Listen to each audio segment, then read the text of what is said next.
What's up, Joe? What's up, everybody?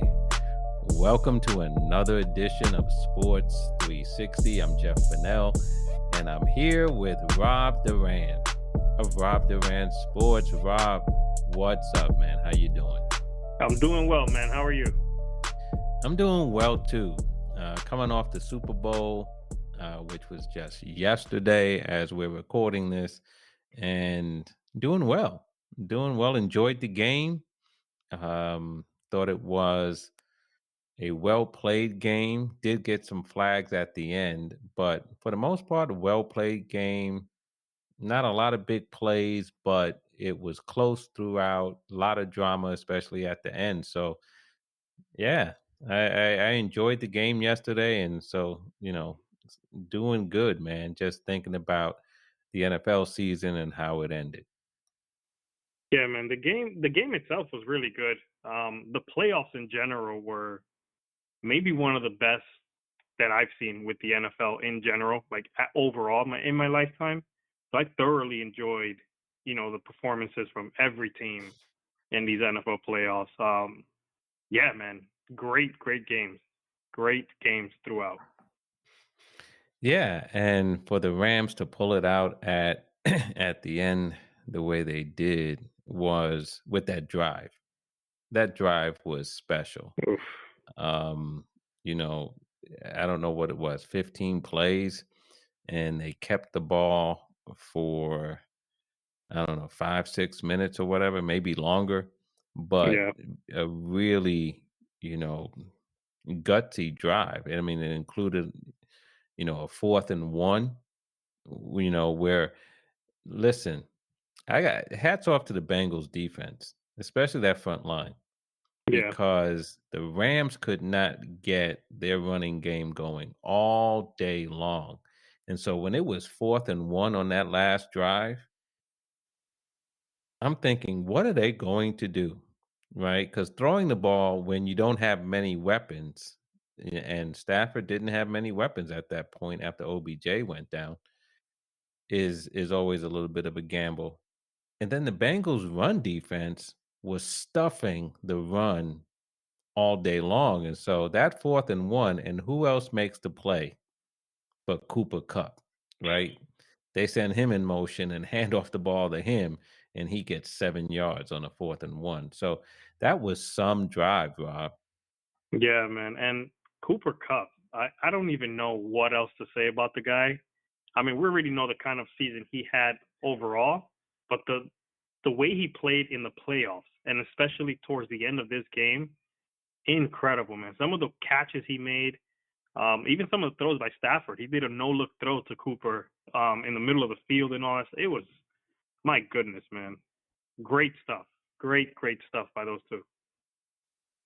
Yeah, yeah, and again, I think that, you know, you gotta give Cincinnati a lot of credit because they played really well, and, I know that's your team, Joe Burrow's your guy, um, and I do believe that that team grew up a lot in Big this time. postseason.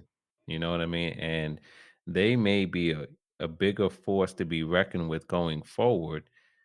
Again, assuming that they keep, certain people in place and all the rest of that, but they could really be a tough team going forward.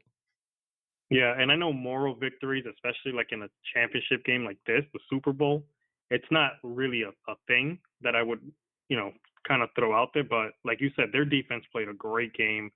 Their run defense was lights out the entire game, all four quarters. And they just continue. And even Joe Burrow, he played really well. And for a long time in this game, you could say that he was the better quarterback. But just at the end, Stafford did what Stafford has done for a long time, even dating back to his time in Detroit, which is coming through in the fourth quarter with comebacks and clutch plays after clutch play. Yeah. Yeah. I mean, you know, it was interesting, Rob, because for most of the game, the Cincinnati offensive line did a really good job of protecting Burrow. And then the Rams took it up a notch. And I think a big part of it was that play on the sidelines Mm, when Burrow was scrambling and Aaron Donald pushed him out of bounds. And when Aaron Donald pushed Burrow, Burrow was still in the field of play. So it wasn't a dirty play. It yes. wasn't like he was out of bounds and he pushed him. And, Aaron Donald's a big man. So when he pushed him, Burrow went flying. And, a couple of Cincinnati offensive linemen did what you would expect. They came over to protect their quarterback. And, they pushed Aaron Donald, they mushed him in the face a little bit. And Rob, from that point on, that was Aaron Donald's game. They woke him up. And I don't know. Yeah, that's what it looked like, didn't it? Because from that point on, it was his game. And the Rams overall got more pressure on him, on Burrow, and were able to make more plays, and Yeah, including sacking him a number yeah, of times. and 7 sacks, 7 sacks. And credit to Raheem Morris, the defensive coordinator, because he put together these crazy schemes to either load up the right side of the line or the left side and really get pressure going.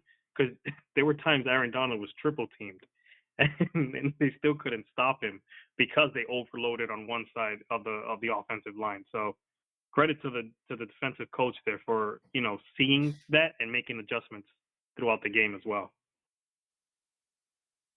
Yeah, you're right, because there were times when Donald was triple teamed. I mean, triple teamed, That's and insane. but he just keeps coming. He just keeps coming. He's relentless, and even at the end of the game, obviously making the big plays. OBJ, Odell Beckham Jr., got hurt in the second quarter. He scored the first touchdown of the game on a great throw and a great catch. He actually ran a really good route to put the Rams up 7-0. Had another catch, and he had 50 some odd yards, and then he just went down, no contact, and the reports today was that he tore his ACL in his knee. I felt for him, man.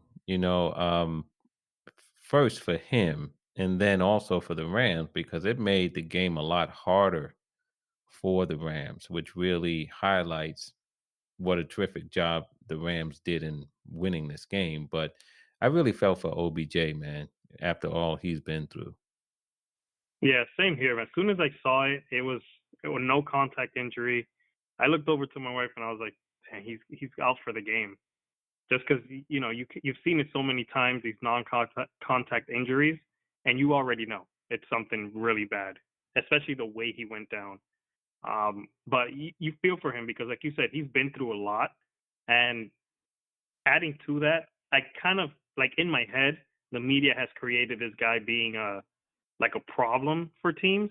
And I took my own deep dive into, his quote unquote issues. And the dude is not having any issues. It's just, the situation with Cleveland, they blamed him for it. He leaves Cleveland, goes to LA and shines. So it wasn't him in Cleveland. I don't think he was the issue with New York either, with the Giants. So, it was great to see him score that first touchdown and kind of get that, feel that relief. Like, yeah, I'm here. I'm here where I need to be, where I want to be. And it was sad to see him go down, but I'm happy that he got his ring.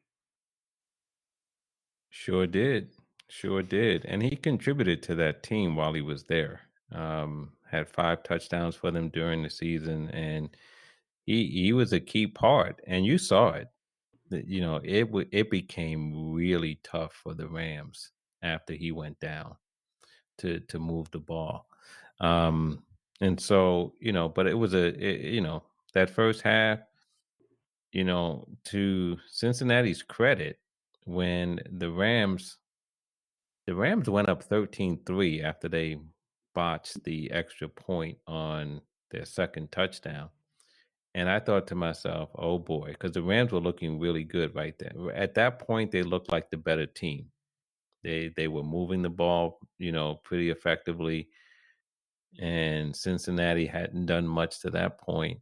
But what was interesting, Rob, was on the next drive, Cincinnati got it going. They ended up scoring a touchdown, but it was the running game that got them going. They started Yeah. getting some nice runs on the ground. That opened it up for Burrow to then, get a few passes in there. And their touchdown actually came on a pass from Mixon, right? Not from Burrow. But I thought their running game really got them going and allowed them to get back in that game. Yeah, and that did help a little bit. Obviously, the offensive line, they did play well to a degree, but then, the 7 sacks and all that stuff. But the running game really had to get going in order to keep them in the game. And I think we spoke about that last week.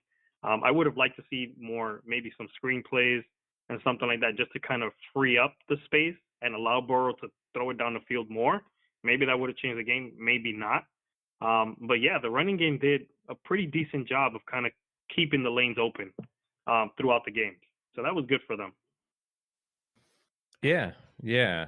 And so, you go into the half, it's 13-10, and then like, wow, this is a close game. OBJ was at that point, we didn't know for sure. They didn't confirm that he was not going to return. But as you said, you watch enough sports and you see a non-contact injury like that, and you think, okay, something's wrong structurally, Yeah. in the knee, the ankle, whatever it was that made the player go down. So you kinda knew that OBJ wasn't coming back, and it was 13-10 at the half. So let's talk about halftime because there's been a whole lot of talk about the halftime show. What was your take on the halftime show with, Dr. Dre and Snoop Dogg, Mary J, Eminem, Kendrick Lamar, 50 Cent? Man, What was your take on that? it made me feel, it brought me back, man. It really did. I think a lot of those songs, obviously before my time, and then I was in middle school, I believe, when 50 Cent came out with his song. I think it was middle school, but it brought me back, man. It's hip hop is just something. It's everywhere, and people can deny it if they want, but hip hop is everywhere. It's influenced so much in sports, in culture, in life, in everything. And to see those guys come together and everyone come together and put on this kind of performance, man, I just wish it was a longer performance. That's my only complaint there. I wish it was a much longer performance. I would have loved to see some more Eminem. I'm a big fan of Eminem. Man, but wow, great halftime show, man. So good, super nostalgic. That's the best word to that I can describe it with. Yeah, and I think a lot of people felt the same way. Look, for me, Mary J, Dr. Dre, and Snoop, I relate more to because probably listened to them more than to the other artists that performed. Um, and so, yeah, I thought it was a good show. It seemed that it ended really quickly, and maybe that's because there were multiple acts. If it was one person, then they probably, who performing, that probably would have been 6 or 7 songs or something, or you know what I mean. You would have got said, okay, Yeah, they had a nice set, but it did seem like it ended really quickly. But man, it was well received. I went on social media on Twitter right after the halftime show ended, man, and it was like people were like, "Oh my god, this, that, and the other." I mean, folk were really excited. And but the thing that I got a kick out of when people were talking about 50 Cent, and they were like, "Man, 50 Cent looked like a full dollar." And I'm thinking, yeah, homeboy, he did pack on a few. You know what I mean? yeah, That wife beater boy was like, woof. I yeah, don't know. He probably should have put on a T-shirt or something. But he did look like dollar bill, y'all. Cause yeah, yeah. he was a big boy. He's big anyway. But yeah. But overall, I thought the show was good. What did you think about your boy, the kicker, McPherson, staying out there? You know what? Good for him. Because what I, I wonder, you go into halftime, everyone's huddled up talking. What are you going to go over with the kicker? The wide receivers, yeah, you game plan, you got to make adjustments. Same with the defense, same with Joe Burrow, the quarterback, all that stuff. What are you going to tell the kicker? So he's probably thinking the same thing. What are they going to tell me? All I got to do is kick the ball. I'm good. He's super confident. I don't know who's more confident, him or Joe Burrow, honestly. So I'm cool with him being out there and just enjoying the show. I would have probably done the same thing if I was the kicker too. Yeah, I mean, for me, I didn't have a problem with it either, and I thought that it was just in keeping with who he is, you know what I mean? Like he I think he's almost like he's just a regular guy who's a Yeah, football player, you know what I mean?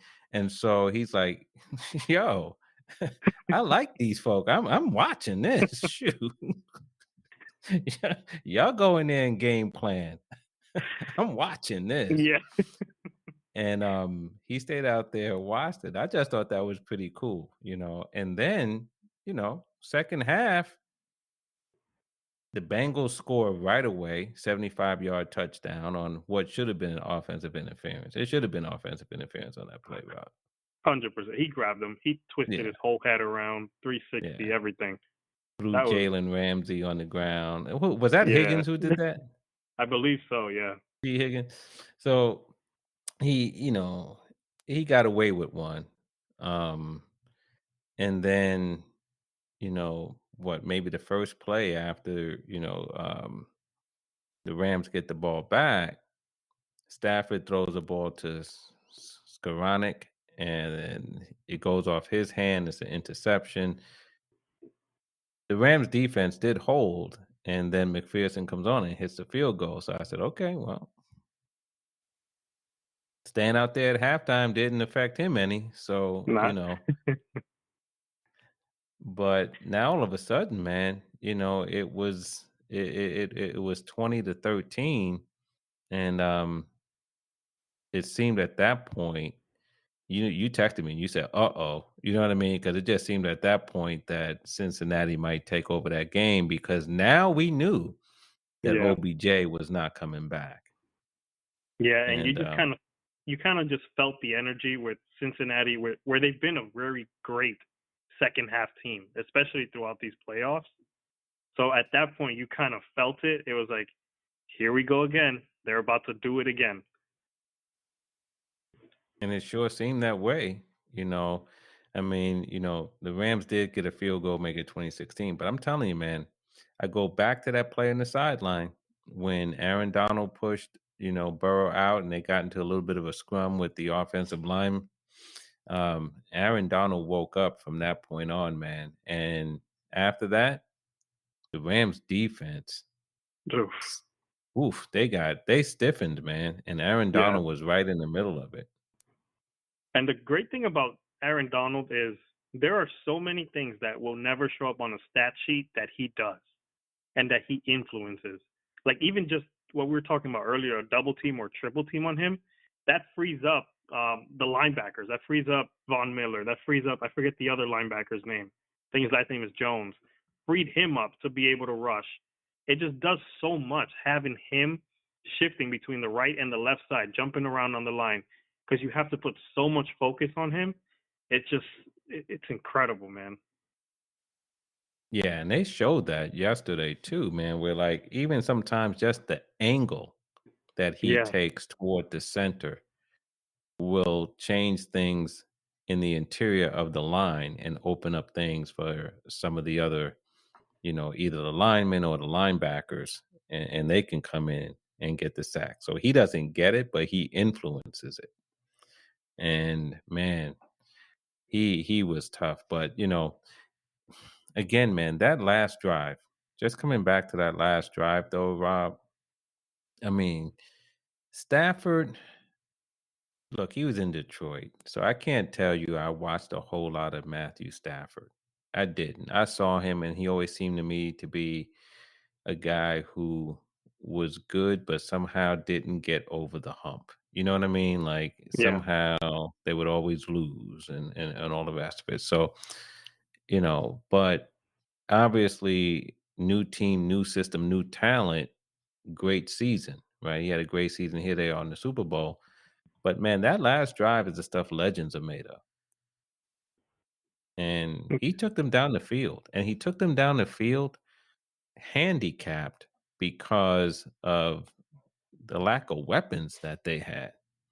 And man, again, it was a remarkable drive. And, I think, Stafford made some good throws. Cooper Cup, you know what I heard today, man? That in the fourth quarter yesterday, Stafford to Cup was 4 for 4. And they Wow. said throughout the playoffs in the fourth quarter, Stafford to Cup was 12 for 12. Wow. Yeah. That's talk about a connection. Wow. And you talk about coming up big time, right? Yeah. In the fourth quarter, over the course of the entire playoffs, 12 for 12 between those two. So, that's just clutch, man. And Cooper Cup, you thought he had scored the go ahead touchdown earlier, but then it was negated by penalties on both teams. And then, um, they got another chance, and that was a nice throw, nice little route. He created enough space and for that for the winning touchdown. So those guys were just clutch. They were Yeah. clutch. And I don't know how Cooper Cup catches some of these balls, man. Like the way he creates the separation, or sometimes it's just wide open. It baffles me because I know it's not like the defense missed a read or something like that. He just finds a way to get open, and Stafford knows it. It's like he knows my guy's gonna be open. I'm gonna toss it there, and he'll be there. It's the trust, it's just the connection they have. It's amazing. And like you said, 12 for 12. That's that's wild, man. Yeah. Cooper Cup reminds me, and he's better than this guy, so don't get me wrong. But he reminds me of Cole Beasley. He reminds me of Mm, like Edelman. Those smallish or smaller receivers yeah, who just run really good routes. And I think he runs really good routes. yeah. And he's more athletic than you think he is. He's faster than you think he is. He's stronger than you might think he is. And he really runs good routes. And I think that's why he gets open. Uh, I remember the game against Tampa when Oh we were boy. talking about the game afterwards, and you said, "How did he get that Yeah. open?" And I think there are a lot of people throughout the NFL who said that so many times this year. How did he get that open? Wide open, man. Wide open. It's crazy. So And now he has a guy who can get the ball to him that deep. that's the other thing. That's the other thing. And I think that's the biggest difference. I mean, there was a time there where Goff seemed like he was the guy, but then it became clear that he wasn't. And it just really shows how much of a team game football is. You Hmm. need all the pieces, man. You need all the pieces. Yeah, you And definitely do. Stafford made the difference. There was some talk today about whether Cup should have been the MVP or whether it should go to Stafford or to Donald. You have any problems with Cup being named Super Bowl MVP? Um, I really don't have any issue with it. Preference wise, maybe I would have given it to Donald. Just based off just give him the award, add to his legacy, add to the legend that is Aaron Donald. Um, Stafford played a really nice game. He had the two interceptions, but one of them wasn't even his fault. But I have no issue with Cup. I would have preferred Donald. Yeah, I I think you could make a case for any of those three, but I do think Cup deserved it only because I think that his contributions were more meaningful. I mean, look, Yeah. obviously, it's hard to take the quarterback out of the mix because the quarterback's involved in every offensive play. But given that Cooper Cup essentially was the only wide receiver threat out there, he had to come through. Yes, Matthew Stafford has to get him the ball, but Cup has to be in a position to get the ball, meaning he has to create separation. He has Yeah, to get open. He has to battle double teams and things of that sort. And he did that. And I look at it and I go, they do not win that game if he doesn't play exactly the way he played, yeah, right? But either way, I mean, Aaron Donald, like we were talking about, he after he got mushed in the face on the sideline, he really, put his imprint on that game defensively. But it was after he did that, you know what I mean? And after that happened. But I don't have a problem. If Aaron Donald was named MVP, I wouldn't think it was an outrage. You know what I mean? Because he played that much of an important role too. But I thought Cooper Cup, man, when you score the game winning touchdown, you know what I mean? And yeah. That's it just wasn't different. your only catch either. You know what I'm saying? Like he was the man on offense for that team. And so good for him. Good for him. Um McVay, 36 years old, he wins the Super Bowl. Um, Zach Taylor, I didn't even know he was like 38. I didn't know he was right there, you know? He's a Uh-huh. youngin' too. Man, you see these young head coaches, man, taking over the league. But I'm glad for McVay. I know a lot of people don't like McVay. I like him. I like him because he is brash, he is confident, he's probably maybe a little bit too passionate for some people, but I like him, and I was happy for him too. Yeah, I think he brings a different energy to the game in general, and maybe that's why people don't like it because he's a little bit different than what we are accustomed to seeing. You know, the Bill Belichick's of the world, Andy Reid's, all that stuff. He just brings a different wrinkle to it. He is heavy on analytics and stuff like that, so maybe that's another reason. But I have no issue with McVay, man. The dude is a really smart guy. He knows exactly what he's doing out there. I think he was hired 30 years old, which is a year younger than me. So I don't know what I'm doing with my life, but I should be coaching somewhere too, Jeff. Well, how is your son? He's 4. All right, well, when he's 5, I guess he can probably play something, and then you can go There out there you and be go. the coach, man, Yeah. and go I out got there and are I you have gonna my be one of analytics too. are you gonna be one of those dad coaches who, act like they're coaching in the pros and stuff and be all over the top and yelling at the kids and You thinking know, you're on TV and stuff? You gonna act like that? listen, you play to win the game, Jeff. Oh my gosh. You play to win the game. Whatever it takes. Yeah. Do me a favor. Don't coach it. Whatever sport your son ends up playing, don't coach his team. Do me a favor. Because if you talk about you play to win the game, oh man. That's what's the Listen. problem with youth coaching now. They may not keep score, but I do. Oh my gosh. Okay. I think there's some people who listen to this podcast who before this liked you. I'm Yeah. gonna cut. We're gonna change the subject because you're ruining your reputation, man. You are ruining your reputation.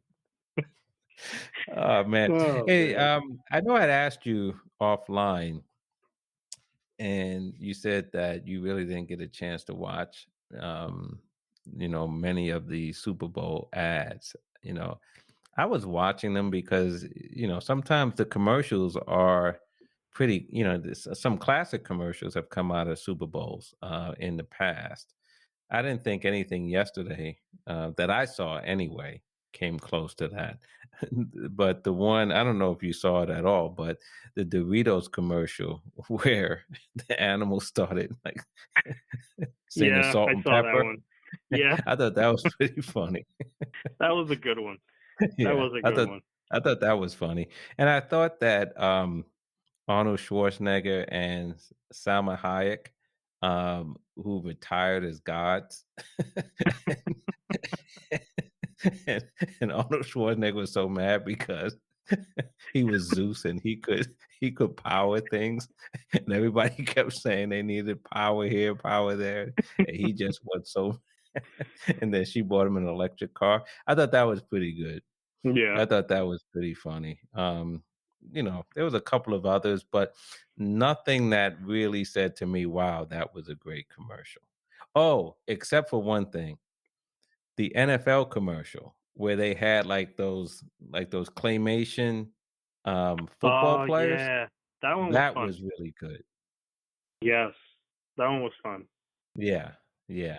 I thought that was a really good commercial. I like that one a lot, especially that baby that was like Reggie White. Yeah, I thought that was pretty good. But other than that, it was nothing that really caught my attention as far as that goes. So, um, are you one of these guys like we see in the articles that talk about the far too early odds for the next season? You ever see that, right? yeah, No sooner than someone wins a championship that someone is writing about the odds of who's going to win next year. First of all, especially with football, you know, free agents, and then they don't have to be the top name guys who, leave a team or come to a team. The roster composition in football it's so important. You know what I yeah, mean? And you could pick up a piece, you could pick up an offensive lineman that you never heard of before, and he makes a difference. You can pick up a defensive lineman who's never been an all pro, but folk around the league know this guy is a run stopper or he gets after the quarterback or whatever, and he can make a difference. And so to me, you can't do it in football. You gotta let in my opinion, you gotta let, you know, teams be built and everything else. And teams are always losing players in free agency, and you don't know if they're gonna be able to replace them. yeah. It's like you said, it's so different in football. You can't even. I don't think there's been a repeat champion since the Patriots, if I'm not mistaken, back years ago now.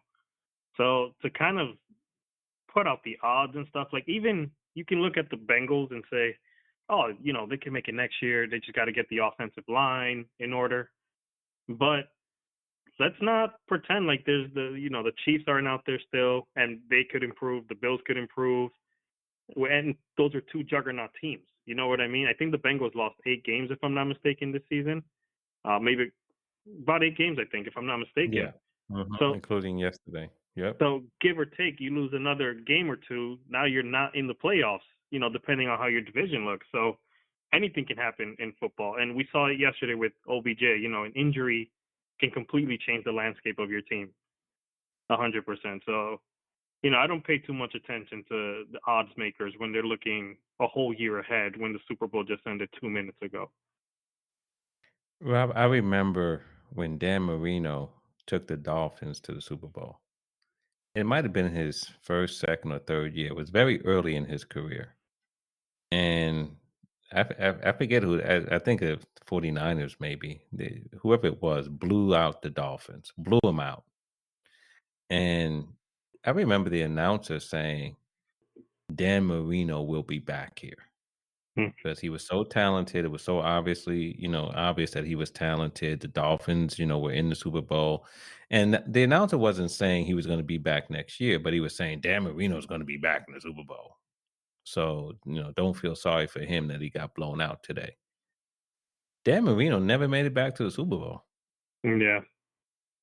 One of the greatest quarterbacks of all time, and made it to the Super Bowl really young, but never got back there again.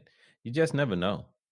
You just never know. And so, yeah, so these way too early predictions are exactly that. And every time I see the headline, I refuse to read it because it's Yeah. such Same. nonsense to me. It's such Yeah. nonsense. I'm the same way, man. Same way. I did see an article today, though, that said Midway through the fourth quarter, the Rams had only a 19% chance to win the game. And I reposted that article and I said, this is the problem with analytics, right? Because it talks about win probability. And it said at the midway point of the fourth quarter, the Rams only had a 19% chance of of uh of winning the game. So I said, well, that means, they had a 71% chance of losing the game, right? Yeah, And, you know, but what happened? And see, to me, that's the problem with analytics. It doesn't take in enough of the human element, right? The desire of an Aaron Donald. It doesn't take into account the skill and the separation ability of a Cooper Cup or the effort that's going to go into it or the determination. It doesn't take into the fact that somebody might choke, that somebody might trip on a shoelace, right? Bad luck. You know what I mean? It doesn't. So that's why I don't like analytics when it becomes the driver. I think analytics should be part of the equation. That's it. But it seems to me that those who really love analytics want it to be the way you make decisions. And I think when you see stats like this that say, oh, you only have a 19% chance of winning, but then you end up winning. You know what I mean? It's yeah, like, okay, so why should I listen to your analytics then? Because apparently it didn't measure certain things properly because the Rams ended up winning the game. yeah. And I've been saying that for years, man. I 100% agree with everything you just said. I've always said analytics, sure, they have a place in sports, they have a place in the game, but they cannot be the be all end all to decision making. You can't do that. No matter if it's baseball, basketball, football, whatever sport it is, you cannot have analytics be the deciding factor of what your next move is going to be. There's just too much of a human element. Like you said, Aaron Donald getting mushed in the face, that woke up a sleeping giant, and that man's heart took over that game. You can't, there's no stat to measure that. There's no numbers to measure that. No math can measure the type of impact that Aaron Donald has when he's that motivated and that ready. Like that last drive, he sprinted out to the field to take over, Yeah, and that was on him. He said, "This is it. Like nothing's getting by me. Period." And analytics can't measure that or predict that at all. They can't predict him grabbing an offensive lineman with one hand and then the running back with the other hand and pulling them back. There's no right, stat for that. right. Nothing, man. Analytics, there's a part of it that has to be in sports, and I get it, and I'm all for that, but it can't be the deciding factor. Totally agree. Totally agree. Well, before we get on up out of here, I got a call this afternoon from a good friend of mine, former major leaguer Phil Bradley, and he That's my guy listens to the too. podcast. Yeah, that's right. Yeah, because he listens to you too. And I don't know what he's going to think about after he hears about your coaching philosophy. Man. But I'll let him deal with you on that. But he called me and he wanted to know, did I have did I keep my football prediction credentials, because I had said the Rams are going to win 37-16. And he said, are you going to keep your credentials? I said, the Rams won, didn't they? And he said, yeah, but it was nowhere near. It was nowhere near what you predicted. I said, a win is a win. So he was trying to get me back on the pickleball court, man. I said, Man. I said, Now listen, you re-earned it. It's yours to keep. there you go. Yeah. So, but yeah, sometime, man, and this is my friend, and he trying to get me back on the pickleball court, but Man. nah, but then he also asked me, he said, well, since you got the Super Bowl, he said, did you beat Rob in your competition or did Rob win? I said, no, Rob still won. Rob still won, but I'm not on the pickleball court, and that's all I care about right Yeah. about now. So so there you have it. Yeah. So all right, brother. Well, listen, a great end to the NFL season.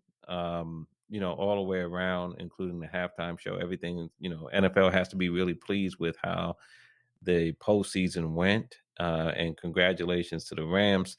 And we're gonna come back, man. I think there's a lot going on next week is the NBA All-Star game, and there's been a lot of big trades. Harden hasn't played for the Sixers yet. Simmons hasn't played for the Nets yet, who, as we speak, have lost 11 in a row.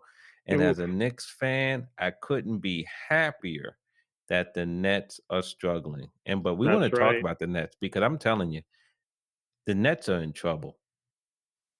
And we can talk about that the next time we get together. But the Nets are in trouble. Yes, Um, they are. but but we'll talk about NBA and anything else that's coming down the pike. But let's get back together again next week, and we'll do it one more time. Sounds good, man. Hey, don't cancel me. I'm a good coach. I promise. I don't yell at Man, kids. I'm keeping my eye on you. I'm going to send some spotters up to your neck of the woods and just make sure you ain't abusing them little kids and going home crying. Coach Rob told me I had to do 25 push-ups.